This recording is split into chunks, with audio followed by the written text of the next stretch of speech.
Dans la vie, sur cette terre, il faut grandir. Il faut grandir encore et encore.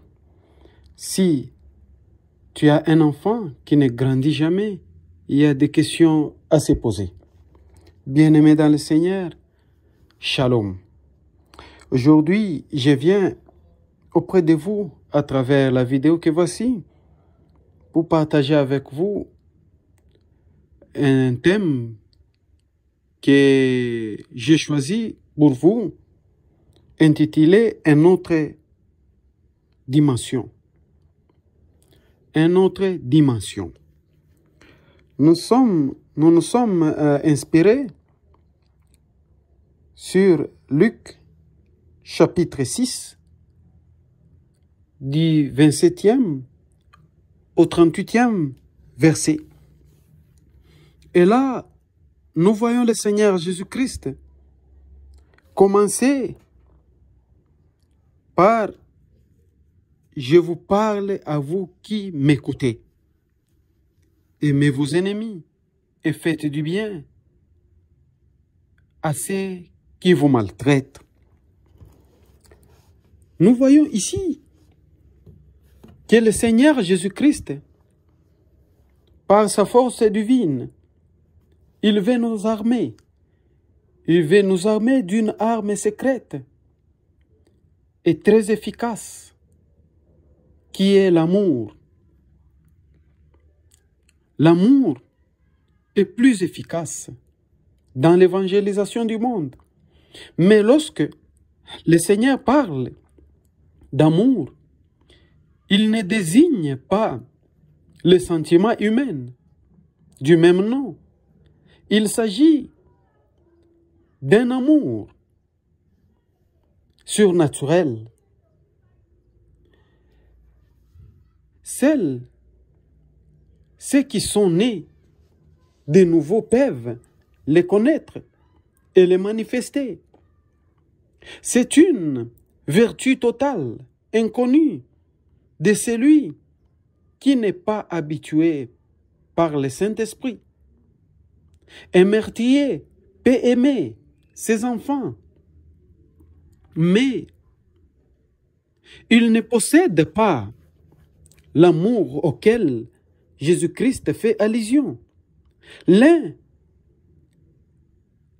est une affection humaine, l'autre est un sentiment divin porté par le Seigneur Jésus-Christ.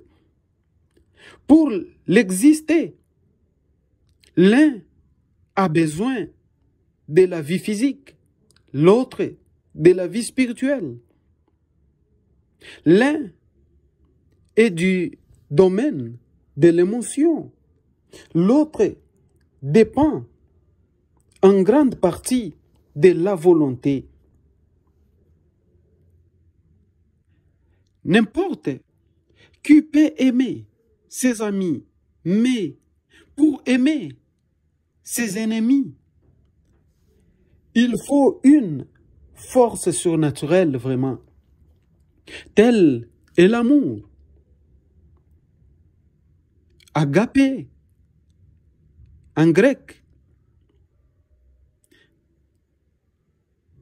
Cet amour consiste à faire du bien à ceux qui nous haïssent, à bénir ceux qui nous maudissent, à prier pour ceux qui nous maltraitent, et même à tendre l'autre joue à celui qui nous frappe. Dans son sens le plus profond, l'amour est l'essence même du christianisme. Éprouver pour ses ennemis ce que les autres éprouvent pour leurs amis. Être comme une onde rafraîchissante ou comme un rayon de soleil pour les injustes et pour les justes. S'occuper de ceux qui sont paix avant ou même repoussant comme d'autres s'intéressent aux personnes effrayantes et charmantes. Rester toujours égal à soi-même, sans sauter d'humeur ni caprice, être patient, ne pas tenir rigueur du mal subi, se réjouir de la vérité, excuser tout, croire tout, espérer tout et surtout, sans jamais faillir. Voilà ce que fait l'amour. Un tel amour est l'œuvre du Saint-Esprit. Nous ne pouvons le produire par nous-mêmes. Un amour de cette trempe est invincible. À l'opposé, on finit par triompher de celui qui rend le coup. Le monde est habitué à se servir de ses armes et à user des représailles, mais il ne sait comment lutter contre celui qui oppose la gentillesse à tout le mal qui lui est fait. Il est désarmé, vraiment désarmé et désorganisé par ce comportement d'un autre monde. Quand il est dépouillé de son manteau, l'amour offre sa veste.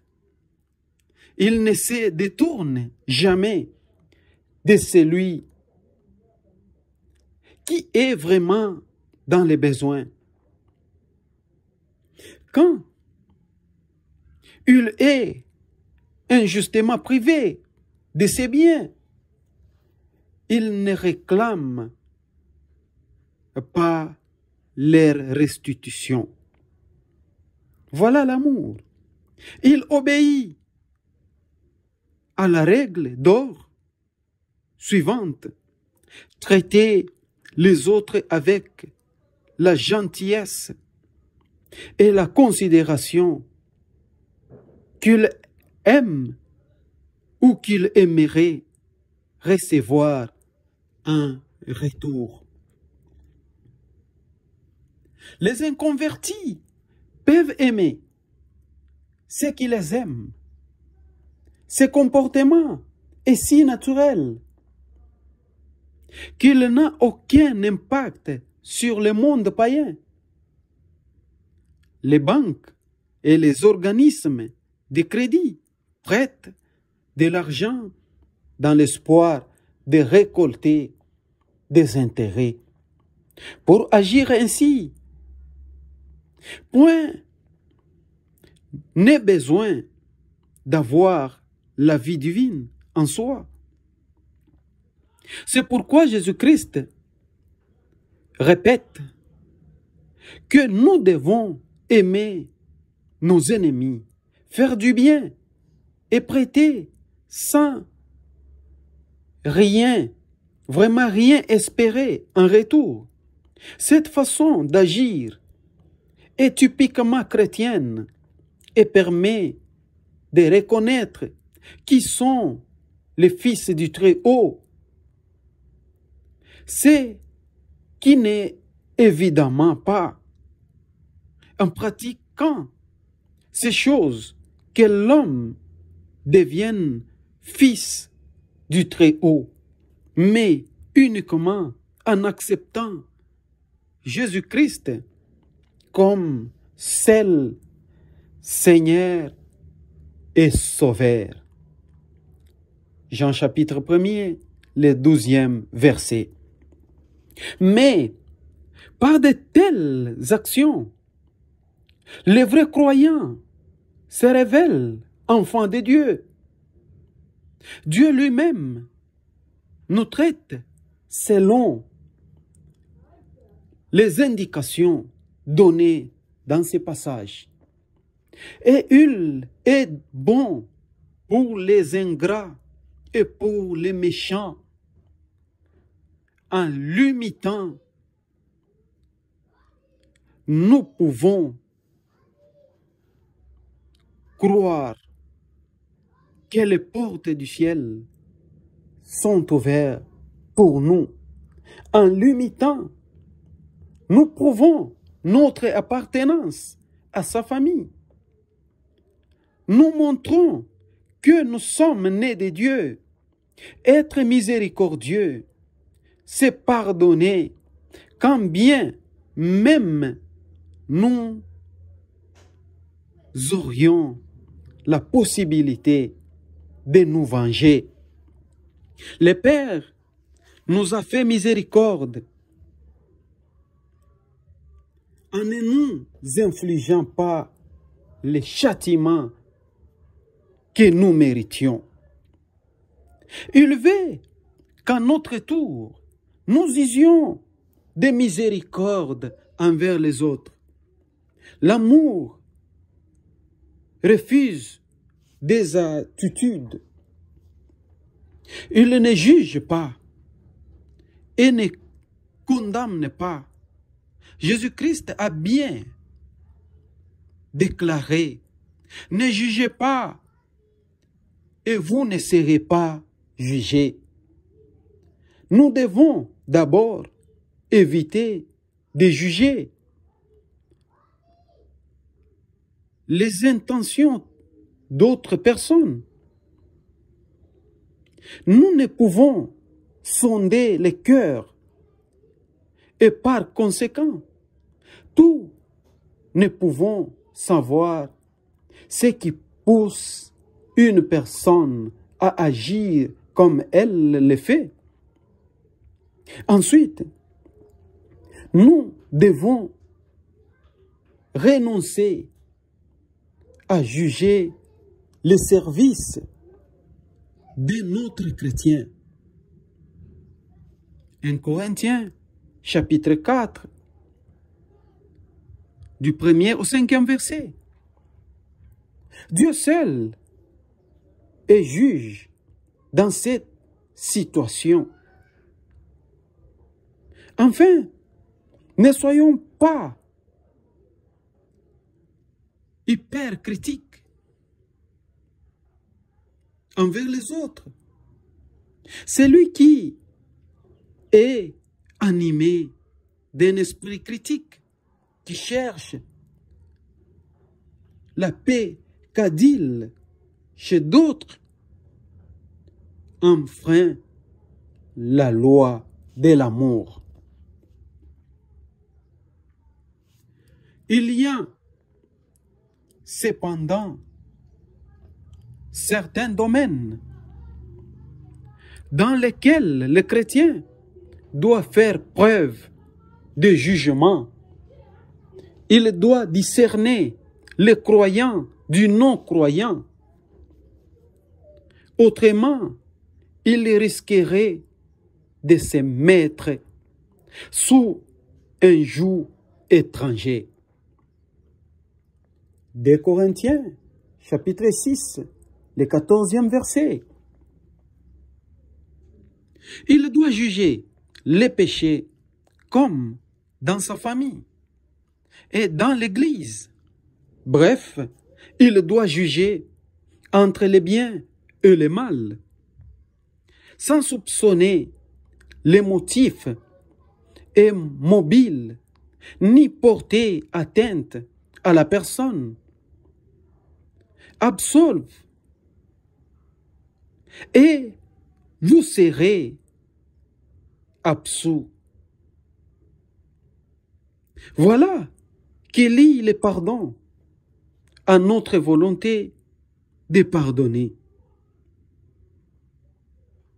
Et pourtant, d'autres textes de l'Écriture semble dire que si nous avons reçu Christ, par la foi, nous sommes pardonnés gratuitement et inconditionnellement.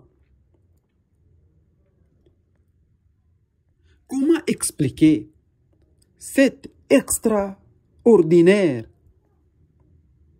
contradiction apparente?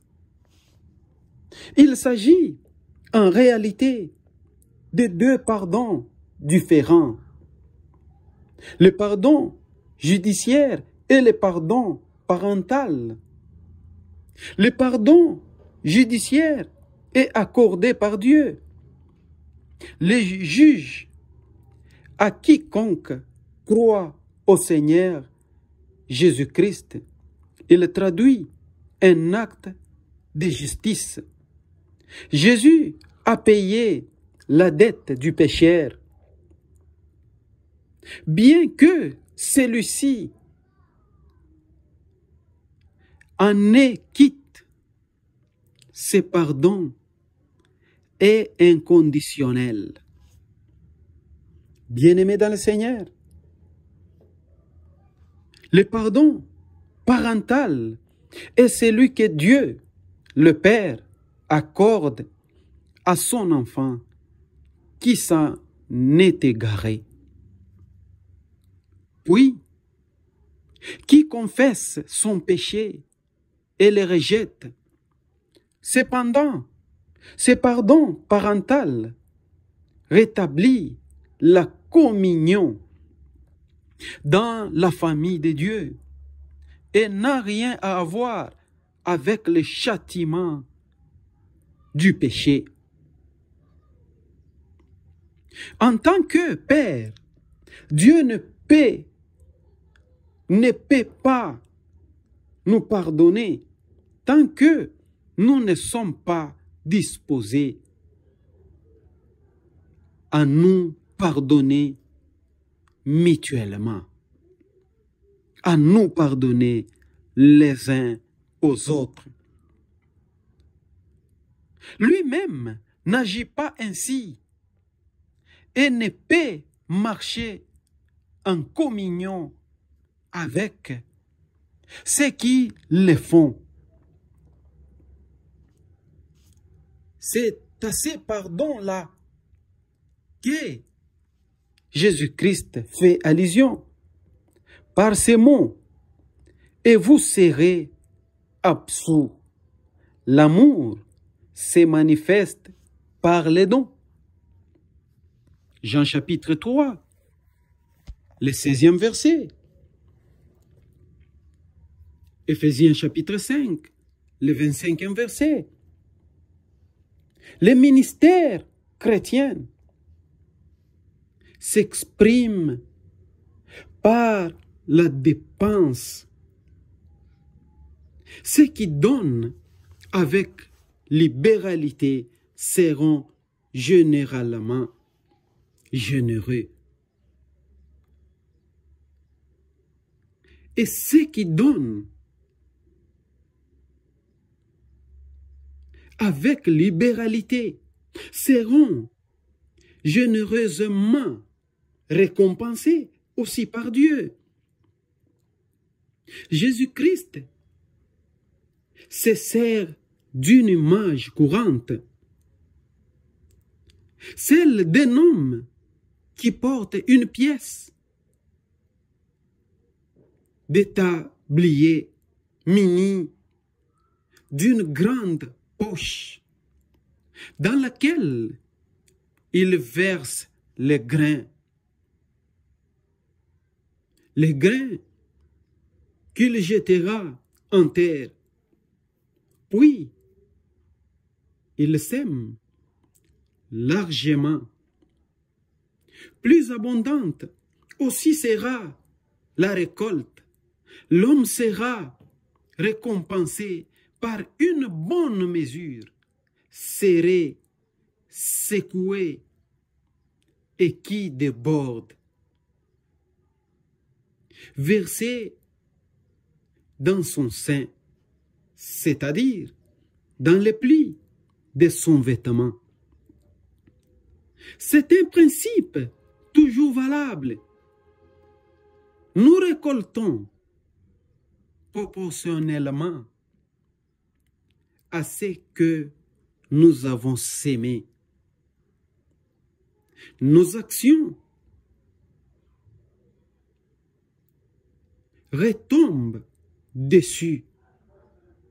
On nous mesurera avec la mesure dont nous nous serons servis. Si nous sommes enfants de Dieu, nous allons mesurer les autres en utilisant l'amour, la miséricorde et la grâce. Si nous sémons des biens matériels, nous récolterons des trésors spirituels de valeur inestimable. Il est vrai également que nous perdons ce que nous gardons et que nous possédons ce que nous donnons. Que le Seigneur Jésus-Christ vous bénisse abondamment. Que le Seigneur Jésus-Christ puisse vous donner la force d'être dans cette dimension, la dimension spirituelle, la dimension surnaturelle, de comprendre que seul l'amour triomphe de la vengeance. Seul l'amour triomphe de tout. Que Dieu vous bénisse. Encore une fois, si vous êtes nouveau sur cette chaîne, veuillez vous abonner et activer la cloche de notification pour être notifié lors de nos prochaines publications. Si vous êtes déjà abonné, veuillez partager et liker la vidéo. Que Dieu vous bénisse.